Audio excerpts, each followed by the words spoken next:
Hey, money makers and goal breakers. I'm GMerie, a millennial wife and mom of two. And here on my channel, I talk about all things digital planning, productivity, organization, finance with an emphasis on budgeting and retirement prep, and a little bit of business. Okay, so as you've seen what the title says, we are going to do my mid-month budget check-in.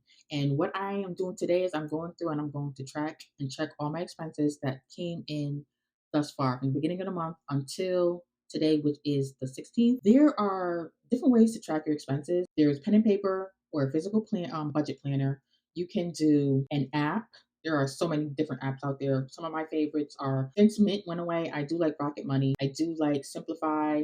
I do like Every Dollar by Dave Ramsey. And I think that might be it. But what I use Empower. But Empower is more of a way to track your net worth, but it also incorporates your banking, all your investments, your emergency funds, all of that stuff.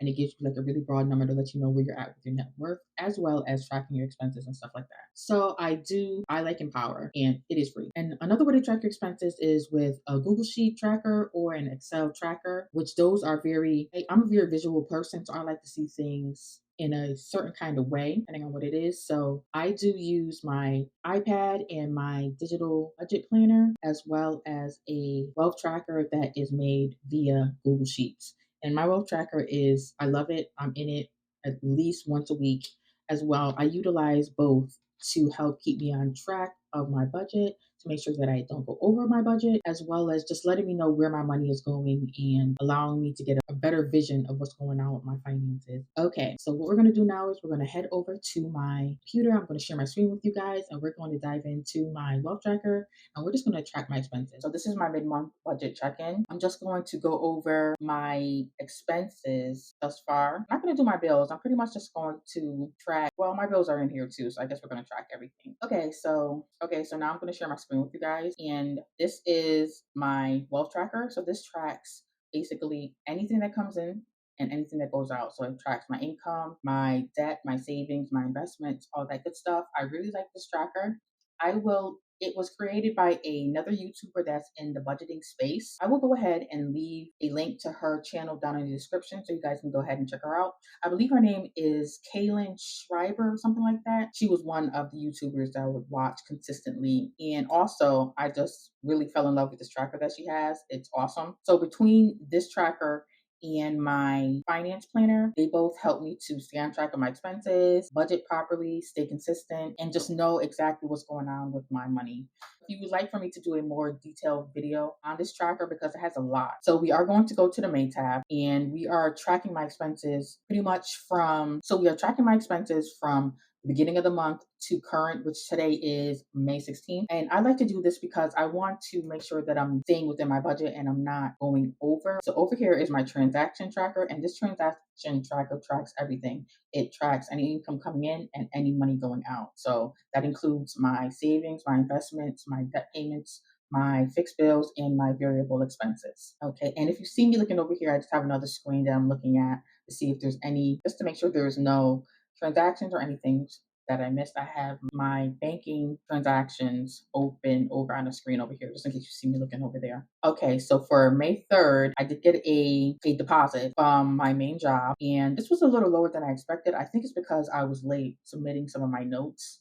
So when you're late submitting some of your notes, they dock your visit pay. So I'd be crazy late. I probably am missing out on a lot of more money because I just be late with my documentation. Like, I'm trying to get better with that, but I still just be late on some of mine. Depending on the paying source for the visit, whether it's Medicaid or Medicare, you have a certain amount of days to submit the visit. I think one is 2 days and one is like 48 hours and the other is 24 hours. So I did receive an income a direct deposit, and then the expenses that I had. Okay, so this transaction tracker tracks, not only does it track my discretionary spending, but it also tracks my income, anything coming in and basically anything going out, which includes my debt payments, my investments, my savings, and also my fixed bills.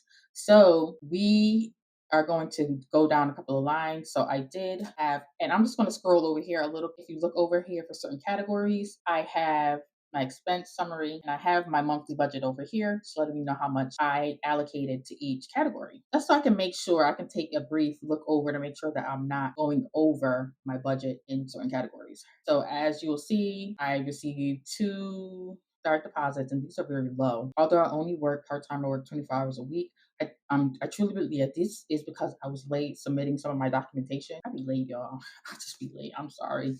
I'm getting better, but I still be late with my documentation. So I did receive two direct deposits, and like I said, these are lower than normal, but I truly believe it's because I was late submitting my documentation. And then I had a business expense, which was my Google Workspace, eating out. Me and my son went to McDonald's. And then this is a direct deposit. And actually, see, this the reason why this one was so low is because I actually called out. This was for 16 hours. I had called out this week, so I was expecting this to be lower. And I didn't really see that many patients that week to make up for the hours that I missed. So, and then we got expense Red Bull and coffee. If it was the Urban gas station, it was a Red Bull. Might have bought two. Damn, 710. And then I bought my son some clothes from Children's Place. That was 57.77. And I don't even know if I had set a budget for him this month for clothes. I might have.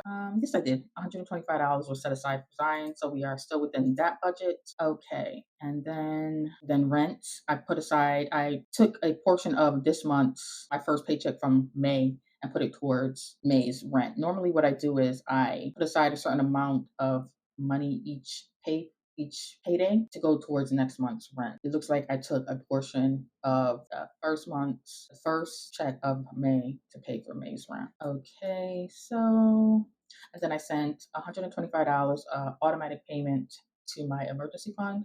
I like to make sure that when I'm doing my savings, like because I truly believe in paying myself first, I automate my savings deposits because I don't want to, do my budget and I'd be like, oh my goodness, like something else is taking precedence over my savings. No, I need to pay myself first. So my savings comes out as soon as I get paid. That first morning I wake up, it's already out my bank account. I really don't miss it. So that's how I am able to consistently build up my emergency fund. And let's see, Red Bull and coffee. The reason why I have a category for Red Bull and coffee is because I have a really bad habit with Red Bull right now, and I need to kind of curb it. For one, yes, I know it's very unhealthy, but at the pace that I'm moving, I need something. I have a fatigue problem, so I really need something to help with how tired I be all the time, on top of me trying to be productive and be consistent with a lot of different things. At the end of the year, I want to make sure, I want to see how much I actually spent on Red Bull. So hopefully it could be like a eye opener to be like, damn girl, you spent this much on Red Bull alone in 1 year. I need to give it up. So I just want to know. For my personal, I just want to know and see the number of actually how much am I spending on Red Bull, because I be looking at my monthly tracking and I'm like, damn, in 1 month I spend this much. So I can only imagine at the end of the year, it's gonna be shocking. I might actually do a video at the end of the year to let you guys know how much I spent on Red Bull alone. Red Bull and coffee. It's rarely ever coffee. It's mostly Red Bull. My coffee is like crazy expensive because I get a latte and then I get 2 extra shots of espresso because I said I do have that fatigue problem. So I be needing the espresso. So my coffee be crazy expensive. It'd be almost $9 for a Dunkin' Donuts. And that's a Dunkin' Donuts latte. That's not even at Starbucks or anything. Okay, so, and then I had another business expense, which was I bought a standing desk. So that I made a payment on. And this was kind of a spontaneous purchase because I didn't really allocate any money I don't think, for the month. I didn't. So this was a spontaneous purchase. So just know that at the end of the month when I do my budget closeout, I'm going to be over in this category because technically I only allocated $50 or $21 for business expenses. I did get gas. I went from a car to a truck, so gas is kind of kicking my ass right now. So I was probably broke by the end of the week for me to put $20 in there. But this baby is a gas guzzler. Me being a visiting nurse, I'm driving all day. My entire shift consists of me driving, going from one patient's house to another patient's house, from another patient's house. It's mileage and it's gas. We do get reimbursed for our mileage at my agency, so that's one good thing. And then I paid the internet bill, which was $45.95. I did grocery shopping. So this was the first grocery shopping, I believe, for the month. So because the week prior, my husband actually did grocery shopping, and we do not budget together. Like I'm the only one budgeting. He's not into the whole budgeting thing because one thing, he's already really good with his money. He's like awesome with his money.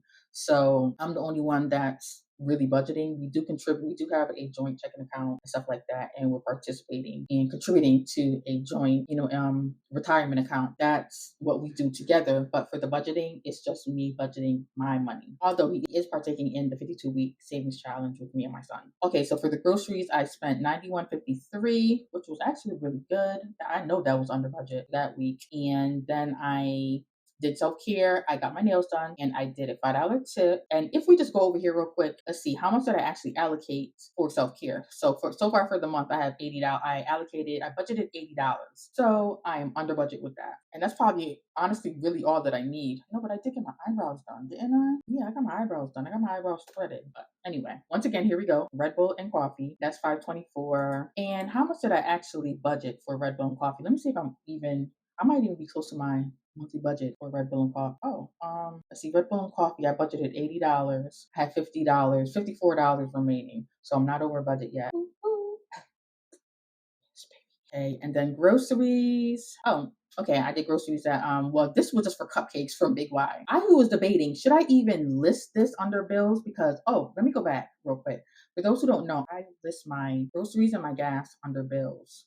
And the reason being is because I need gas to work and I need groceries. So those are my mandatory sixes and they're not negotiables for me. So I put them with, although there are variable expenses, I do categorize them with my bills because I like to make sure that my bills and the way how I budget, I have a hierarchy. Income comes in, and then first thing that gets money is my savings, then my bills, then debt, then variable expenses or my discretionary spending, and then sinking funds. So I like to make sure that my grocery money and my gas money is in my bills because I just want to make sure that I have money for those already set aside before I even start doing anything else like with discretionary spending. Because some people I notice, bucket their groceries and their gas with their variable, which a lot of people do, with their variable expenses because they are variable. I just need to have them in my bills to make sure that they are high priority when I'm doing my budgeting. So let's see. So I spent $12.98 and I was going back and forth to myself.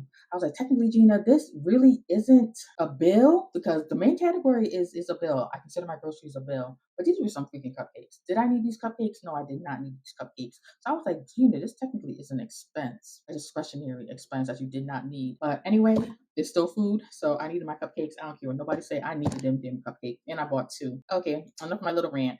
And then I had an expense for the subscription. Oh, this was for my husband's Apple storage. Because we just recently did the family Apple plan, it now is charging my card for like his monthly storage for Apple, which is whatever. Okay, and then we had a another debt payment to a loan that I have, and then eating out, which is Dunkin' Donuts. So how much did I allocate if we go over here for eating out for the month? $50. So I have $28 remaining. And then I had a business expense, which was I forgot about. So this one kind of hit me by surprise. That's why I like to make sure that I have a buffer in my accounts. I know I am a zero-based budgeter, but I have to have a little cushion because this is an annual charge that I technically told the company that I didn't want to renew, but they still came around and charged my card following year. So I'm glad that I at least had that a little buffer in there for that week that it didn't, I didn't catch a overdraft for. And not only did they came in twice on top of it. So, and then coffee and Red Bull again, 428. It's like every day, guys. You're gonna see it a lot up here, but I'm trying to make sure I stay within the budget. So, okay, and then bills. Once again, my gas, I consider a bill, 40.51. So that was for the first 2 weeks. So let's see if I'm close to my budget with anything over here so far, if I'm over budget. Right now, all of this is within miscellaneous. I didn't budget anything for that. So of course I'm gonna be over. And that was for the coconut water. And then business expense. I'm over. And the reason being is because I did not budget for the standing desk. So that did put me over my budget for business expenses for the month. So as of right now, I'm doing pretty good with my expenses, my variable expenses. So I'm not over budget. So these are my expenses so far for the month of May. I'm glad that I am not over budget with anything so far. If you're new to budgeting, I highly recommend that you do because tracking your expenses lets you see where your money is going and if your budget is effective. If it's, you wouldn't know if it was effective or not if you weren't tracking your expenses. For most part, everybody tracks their money coming in, but a lot of people don't track the money that's going out. Like I said, you work for your money. Now you got to make it work for you. If you liked or heard anything that sparked your interest in this video, or if you learned anything from this video, please do me a favor and go ahead and hit that subscribe button. That would really, really help me out, and I would truly appreciate it. If you do subscribe, just go ahead and leave a comment below. Just stay subscribed, and I want to personally come back and thank you. And I do read all my comments as well too.